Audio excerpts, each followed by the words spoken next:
Tu sais, ce qui empêche la plupart des gens de changer leur vie n'est pas le manque de compétences, le manque de temps ou le manque d'argent.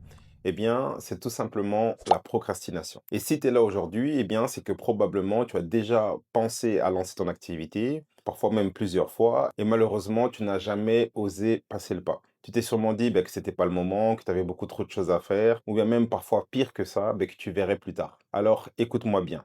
Ce que je vais te révéler aujourd'hui, c'est quelque chose que j'aurais rêvé entendre il y a 6 ans de cela, quand je travaillais encore en tant que kinésithérapeute temps plein et que j'avais en fait tout simplement cette petite voix qui me disait: «Tu peux faire plus que ça, tu peux aider plus de personnes et malheureusement, tu ne fais rien». Sache qu'aujourd'hui, ma mission, c'est de t'aider à changer cela. Alors, partie numéro un, pourquoi tu procrastines? Alors la procrastination, eh bien la procrastination, ce n'est pas tout simplement, le fait d'avoir la flemme, d'avoir un manque de volonté ou quoi que ce soit, c'est souvent un manque de clarté ou une peur bien cachée. En général, pour être déjà passé par là, je sais que tu veux tout faire parfaitement, tu veux tout comprendre au maximum avant de pouvoir commencer et du coup, malheureusement, tu ne fais rien. Dis-toi que moi aussi j'étais comme ça et parfois même à l'extrême. J'avais une idée en tête, accompagner les gens et les aider à sortir des problèmes financiers, à améliorer leur situation et les aider à se lancer dans le monde de l'entrepreneuriat. Honnêtement, à chaque fois que je voulais me lancer, eh bien, malheureusement, j'avais peur de me planter, peur de ce que les autres allaient penser de moi, ou tout simplement peur de ne pas être à la hauteur. Jusqu'au jour où j'ai compris un truc assez simple mais super important. Ce n'est pas l'action qui vient après la motivation, mais c'est la motivation qui vient après l'action. C'est tout simplement en posant un petit pas vers tes objectifs que tu génères l'énergie pour continuer à avancer. C'est en acceptant d'être imparfait que tu vas finalement avancer. Avant de te donner des astuces, eh bien, il faut qu'on prenne le temps de comprendre d'où vient le véritable problème. Si tu penses réellement que tu procrastines juste parce que tu as la flemme, eh bien, tu te trompes lourdement. La procrastination, c'est rarement de la paresse. En réalité, c'est souvent un mécanisme de protection de ton cerveau.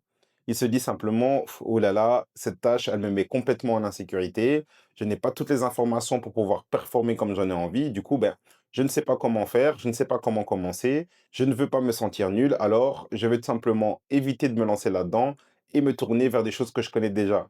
TikTok, Netflix, et cetera, pour chiller un peu et tout simplement rester dans ma zone de confort. Résultat, qu'est-ce que tu vas faire?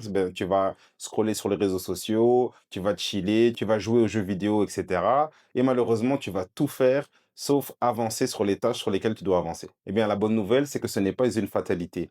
Voici les 3 causes principales de ta procrastination. Et ce qui est assez cool, c'est que tu peux directement mettre des actions pour y remédier. Premièrement, le manque de clarté. Si tu ne sais pas quoi faire, eh bien ton cerveau risque de bloquer. Tu paniques et comme bien évidemment nous n'aimons pas l'inconnu, il t'amène vers des trucs que tu connais déjà. YouTube, Instagram, etc. Ce que tu peux faire pour régler le manque de clarté, eh bien, c'est que tu peux prendre une feuille et inscrire clairement ta prochaine étape concrète. Je ne te parle pas de quelque chose de flou comme créer une entreprise, lancer un business, etc. C'est beaucoup trop flou. Par exemple, trouver une idée de service à vendre, noter 3 compétences que tu as, que tu pourrais déjà monétiser, et appeler un ami, par exemple, pour lui proposer tes services gratuitement. Une fois que c'est clair, eh bien, ton cerveau arrête de paniquer et tu commences réellement à avancer. La deuxième cause de procrastination, eh bien, c'est la peur de l'échec ou tout simplement la peur du jugement. En général, eh bien, tu veux que tout soit parfait, tu veux être sûr que les gens vont aimer ce que tu vas faire et surtout que tu ne vas pas te ridiculiser. Eh bien, le résultat de ça, c'est que la peur ainsi que le regard des gens te paralysent et tu ne commences tout simplement pas. Je vais être totalement transparent avec toi. Au début, tu vas te lancer et tu risques certainement de te planter. Et dis-toi que c'est tout à fait normal. L'échec nous permet d'apprendre. Quand on se lance dans une nouvelle activité, eh bien, au départ, on est médiocre. C'est tout à fait normal. Ce qui nous permet de nous améliorer, eh bien, c'est le temps et surtout la répétition. À force de répéter et de s'entraîner, eh bien, on s'améliore et on finit par atteindre nos objectifs. Pour combattre la peur de l'échec et du jugement, eh bien, écris cette fameuse phrase sur un carnet ou bien mets-la en fond d'écran. Je n'ai pas besoin d'être parfait pour commencer. J'ai juste besoin de commencer pour m'améliorer. Garde à l'esprit que l'action, même imparfaite, battra toujours l'idée parfaite. Rappelle-toi que les gens qui réussissent, eh bien, ce ne sont pas forcément ceux qui savent tout, ce sont ceux qui osent tout simplement se lancer. Ce qui nous amène maintenant à la troisième cause de la procrastination, qui est tout simplement le manque d'énergie ou de motivation. Dans ce cadre-ci, tu repousses les choses tout simplement parce que tu es fatigué, tu es vidé, tu n'as tout simplement pas d'énergie, tu es distrait. Eh bien, laisse-moi te dire une chose. La motivation ne vient pas avant l'action. C'est l'action qui crée l'énergie.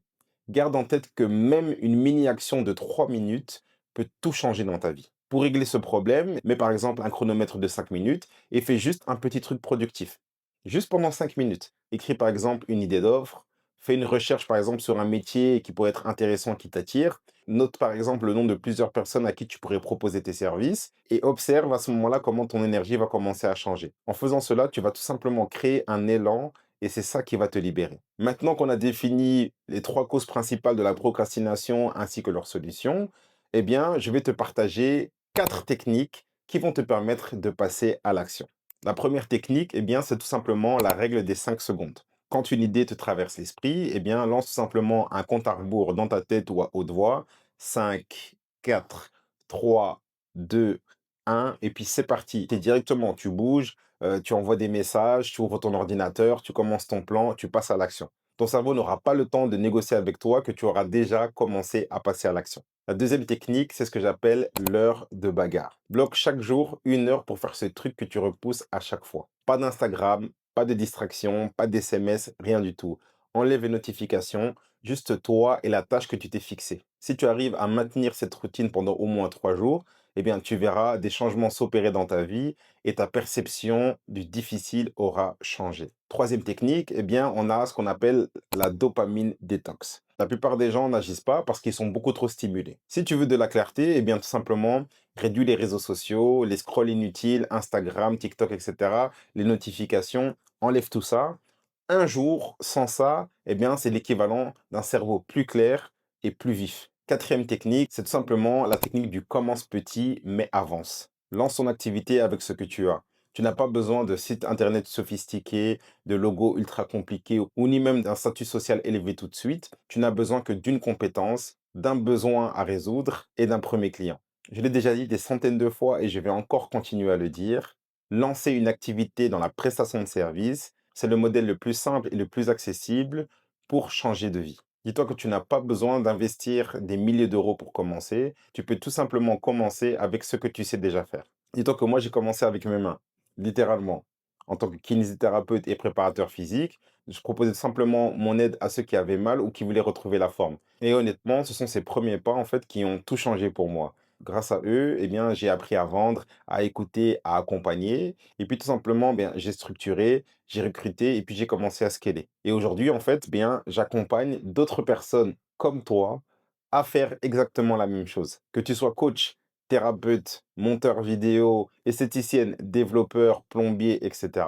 Dis-toi que ce que tu sais faire aujourd'hui peut devenir ton activité principale de demain. Si tu veux sortir de la procrastination, pose un premier acte aujourd'hui. Pas demain, pas après-demain, aujourd'hui. Envoie tout simplement un message à une personne que tu peux aider. Propose-lui ton service, gratuitement ou à petit prix, et note tout simplement ce que tu apprends en faisant cela. Si tu arrives à faire ça uniquement pendant 90 jours, crois-moi, tu pourras observer des changements significatifs dans ta vie. N'hésite pas à me dire en commentaire quelle action tu vas poser dès aujourd'hui. Et si tu veux qu'on avance ensemble, abonne-toi et rejoins mon accompagnement pour construire et développer ton activité dans la prestation de service. J'espère sincèrement que cette vidéo t'aura été utile. N'hésite pas à liker, partager et à commenter, ça fait toujours plaisir. Et sur ce, je te dis à la prochaine. Ciao.